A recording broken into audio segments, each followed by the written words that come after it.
Halo sobat pencinta Donghua, kali ini kita akan melanjutkan cerita Battle Through the Heavens Benua Kaisar. Cerita dan video ini diambil dari channel Mebarta.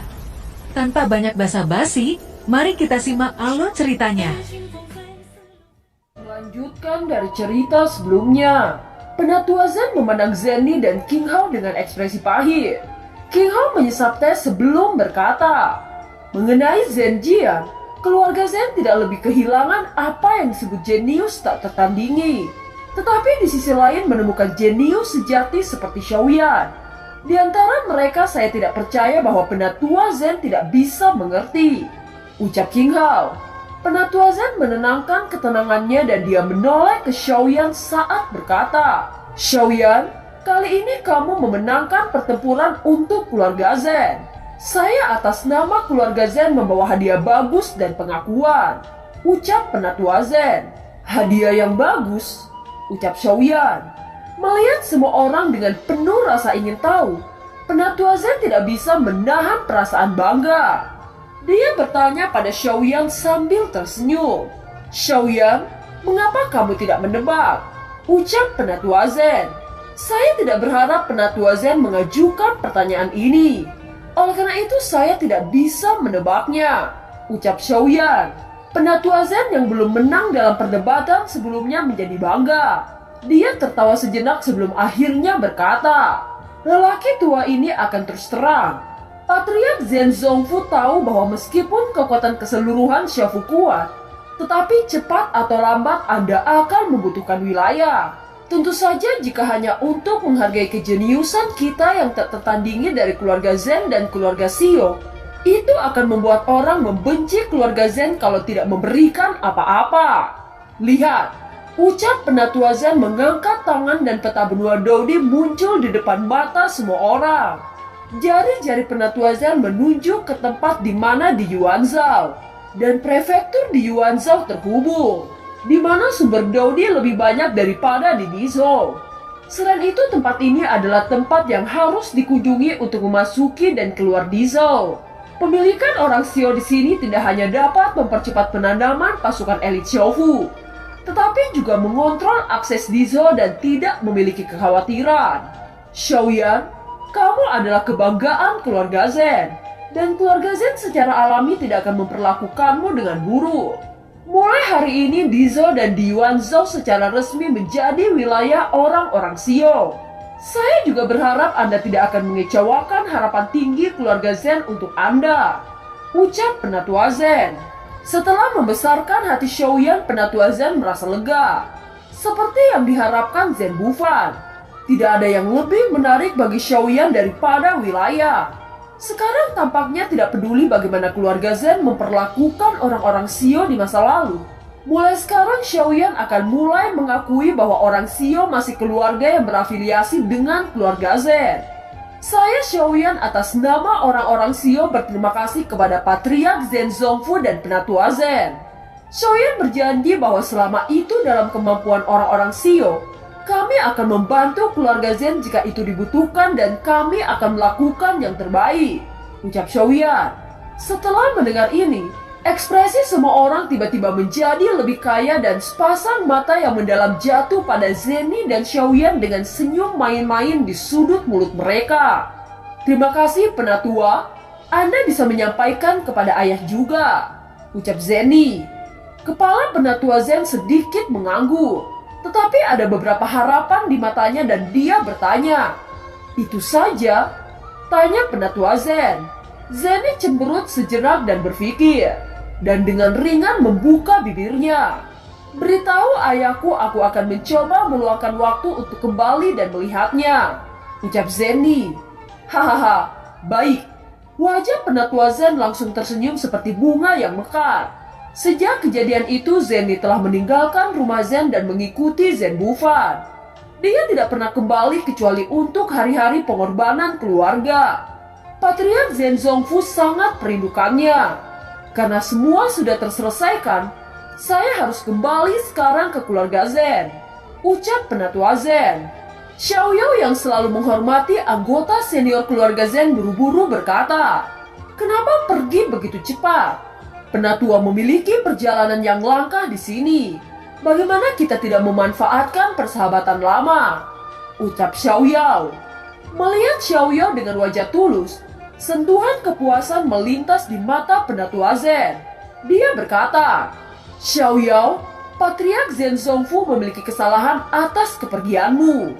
Tetapi sekarang orang-orang Xio memiliki orang-orang luar biasa seperti Xiaoyan. Anda juga telah menembus Dodi bintang 5. Patriark Zen Zongfu sangat senang dan saya memuji Anda. Aku tidak bisa tinggal kali ini. Masih banyak urusan di klan. Dan orang tua ini harus bergegas kembali untuk menghadapinya. Lain kali saya yakin akan mengganggu Anda setiap saat. Ucap Penatua Zen tersenyum. Oh, kalau begitu saya tidak bisa menahan Anda. Namun saya akan menunggu Penatua untuk mengganggu saya. Ucap Xiaoyao. Setelah itu Penatua Zen dikirim kembali ke aula dan semua orang masih terbenam dalam sukacita. Xiaoyan memandang Zenny dengan rasa terima kasih. Orang Xio akhirnya memiliki wajah mereka sendiri. Ucap Xiaoyan. Zenny masih jarang melihat Xiaoyan begitu bahagia. Dia mengedipkan matanya dengan lembut tersenyum di sudut mulutnya dan sedikit mengangguk. Ya, hadiah ini terlalu tepat waktu. Ucap Zenny. Saya setuju dengan pindah secepat mungkin. Namun untuk langkah besar seperti itu, kita perlu membuat total yang baik. Pertama-tama orang-orang di prefektur Dizo dan di Yuan perlu mengurus hal-hal terlebih dahulu. Xiaofu Mansion juga perlu tinggal di belakang dan memiliki kekuatan yang cukup. Di samping itu orang-orang suku harus dikawal di sepanjang jalan.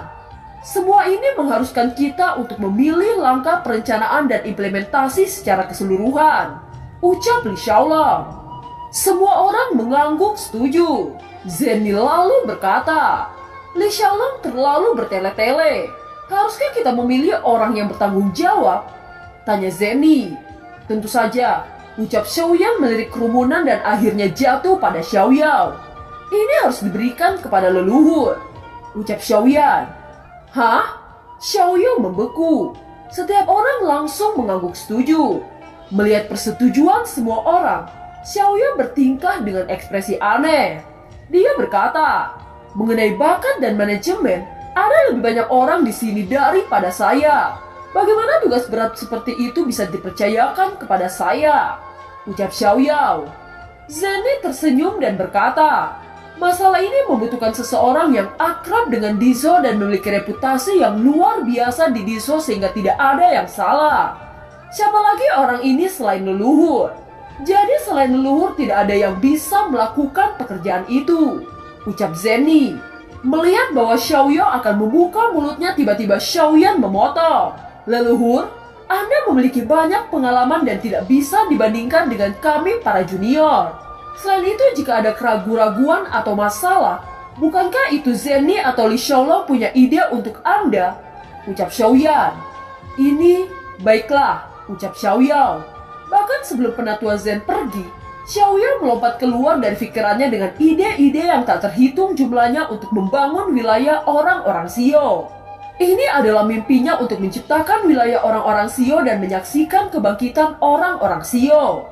Oleh karena itu, Xiaoyao tidak bisa menahan kegembiraan karena impiannya telah terwujud. Melihat respon Xiaoyao, Xiaoyan segera membuat pengaturan. Sampai rencana itu disusun, leluhur akan memilih staf Anda dan berangkat. Adapun hal-hal lain, Xiaoyan memandang Zenny dan Li Xiaolong. Terserah kita untuk membuat pengaturan khusus. Ucap Zenny memandang Xiaoyan dan saling tersenyum. Kelembutan mereka bahkan lebih kuat. Zenny lalu berkata, saya Li Xiaolong dan leluhur bertanggung jawab atas perencanaan migrasi klan. Jika semua orang tidak keberatan, semuanya akan dilaksanakan besok dan akan dimulai. Ucap Zenny membuat kesimpulan akhir sebelum berbalik untuk bertanya kepada Xiaoyan. Lalu apa rencanamu selanjutnya? Tanya Zenny. Aku dipromosikan terlalu cepat dan semangat juangku jelas tidak stabil. Aku perlu untuk berkonsolidasi. Saya akan berlatih keterampilan bertarung tim. Ucap Xiaoyan. Kembangkan keterampilan bertarung tim. Apakah Anda akan membawa mereka keluar untuk berlatih? Tanya Zenny. Xiaoyan mengangguk. Hahaha, kata-kata Xiaoyan cocok dengan hatiku. Ucap Xiaozan tertawa. Saya merindukan sejak lama dengan keterampilan bertarung tim ini. Dan setiap hari ketika saya tinggal di rumah, saya sangat lelah karena tidak menggerakkan otot-otot ini.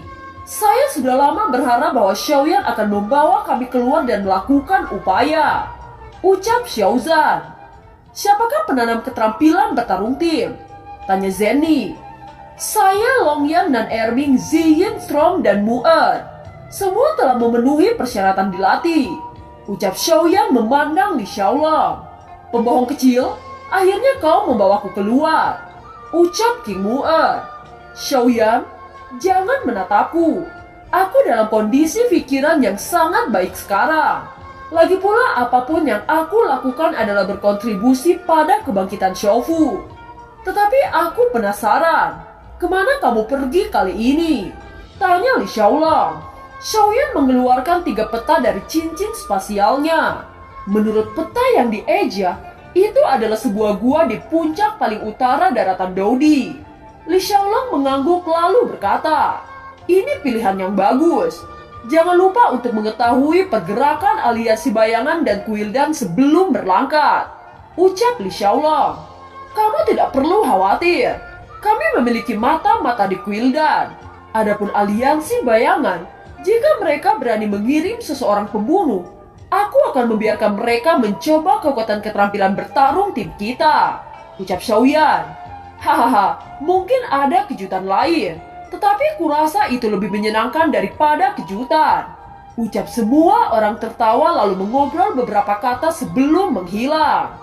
Dengan cara ini semua orang sibuk satu sama lain.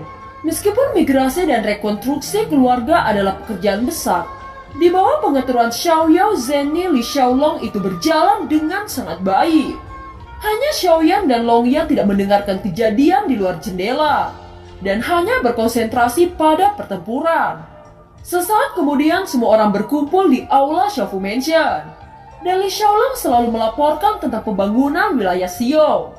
Sangat bagus, ada leluhur yang duduk di kota. Ditambah tanah Dewa Yuanzhao untuk membantu Diesel. Kita dapat dengan aman berlatih keterampilan bertarung tim. Ucap Xiaoyan. Di ruang latihan Xiaofu Mansion, 7 orang berputar-putar dan mata mereka tertuju pada buku keterampilan bertarung yang menggantung di udara. Buku teknik pertempuran bersinar dengan kilau kuning tua, yang merupakan teknik pertarungan tim Skyfire Lianchen yang diberikan oleh Kaisar Iblis. Lengan baju mengibas dan buku teknik pertempuran berubah halaman demi halaman. Kata-kata tidak jelas itu berangsur-angsur muncul di mata semua orang, dan mereka terus mengingatnya. Desain panjang memecah kesunyian. Tentu saja ini adalah keterampilan bertarung kuno. Dan itu adalah pembuka mata hanya dengan satu tampilan. Terlalu sulit untuk dipahami. Ucap Xiaozan menggaruk kepalanya. Mata Ziyin dan King Mu'er juga mengungkapkan ketidakpahaman dari keterampilan bertarung. Xiaoyan yang memiliki pengalaman pelatihan keterampilan bertarung yang sangat luas, dia menarik matanya dan berkata, teknik berkelahi ini adalah sebuah matriks. Melalui koordinasi gerak kaki dan dikoordinasikan oleh kekuatan jiwa-jiwa yang terombang-ambing secara bersamaan. Kita bertuju dapat meminjam semangat bertarung satu sama lain dan menjadi satu orang. Ucap Xiaoyan. Xiaoyan, saya akhirnya mengerti ketika Anda mengatakan itu. Kita berlatih kiprah lebih dahulu lalu koordinasi kekuatan jiwa. Dan kita bisa segera mulai. Ucap Xiaozan. Xiaoyan mengangguk sambil tersenyum. Itu benar, ucap Xiaoyan. Tidak lama kemudian langkah kaki sedikit terdengar di ruang latihan. Dan debu perlahan-lahan menyebar. Mereka tidak tahu berapa lama waktu telah berlalu. Energi langit dan bumi yang tak terlihat samar-samar membentuk pola misterius di mana jejak 7 orang jatuh. Anda memiliki gerak kaki yang baik. Sekarang mari kita latih koordinasi kekuatan jiwa. Ucap Xiaoyan. Kerumunan mengerutkan kening dan mata mereka tertuju pada Xiaoyan. Berdiri di depan merasakan emosi 6 orang lainnya, Xiaoyan sedikit bersemangat. Mari kita coba kekuatannya. Ucap Xiaoyan. Pikiran Xiaoyan bergerak. Dan 6 lainnya memiliki semua sensasi. Semangat juang masing-masing dengan cepat ditarik ke tubuh Xiaoyan di bawah daya tarik energi misterius. Xiaoyan merasa bahwa tubuh yang benar-benar terbuka seperti tepi sungai dengan celah terbuka. Kemarahan membanjiri dan mengisi setiap meridian dengan cepat. Dalam lolongan gelombang semangat bertarung Xiaoyan dengan cepat naik. Dan tiba-tiba mencapai Dodi bintang 6 tahap menengah. Rasa sakit yang membengkak yang disebabkan oleh pembengkakan meridian telah menghilang. Dan penguasa kuno api langit melambai dengan bebas. Penguasa Suan bergerak maju seperti kilat membelai perisai ruang latihan. Kerumunan melihat pemandangan di depan mereka dengan ekspresi tertegun. Meskipun fluktuasi semangat juang Xiaoyan belum mencapai Dodi bintang 6 puncak, tetapi serangan ini telah mencapai puncak 6 bintang. Kita masih harus mencari tahu kelebihan dan kekurangan dari keterampilan bertarung ini terlebih dahulu. Saya sendiri tidak dapat mengatakan dengan pasti. Mari kita coba yang lain di bawah ini, ucap Xiaoyan. Setelah itu pikiran Xiaoyan bergerak dan semangat juangnya dengan cepat beralih ke Xiaozan. Setelah beberapa saat kemudian beralih ke 5 lainnya. Waktu berlalu. Xiaoyan dan anggota tim lainnya akhirnya melatih keterampilan bertarung mereka. Seperti yang diperkirakan Xiaoyan sebelumnya. Setelah kekuatan tempur tim ditransmisikan, Xiaoyan memang memiliki kekuatan tempur Dodi bintang 7 awal. Jika saya menggunakan keterampilan bertarung ini, Anda tidak akan takut bahkan jika Anda bertemu orang-orang dari Quildan dan aliansi bayangan lagi, ucap Xiaoyan. Tetapi meskipun keterampilan bertarung ini kuat, ia memiliki keterbatasan tertentu. Dengan kata lain bahwa kita tidak bisa terlalu jauh satu sama lain. Yang lain adalah bahwa konsumsi semangat juang sangat besar dan tidak bisa bertahan lama.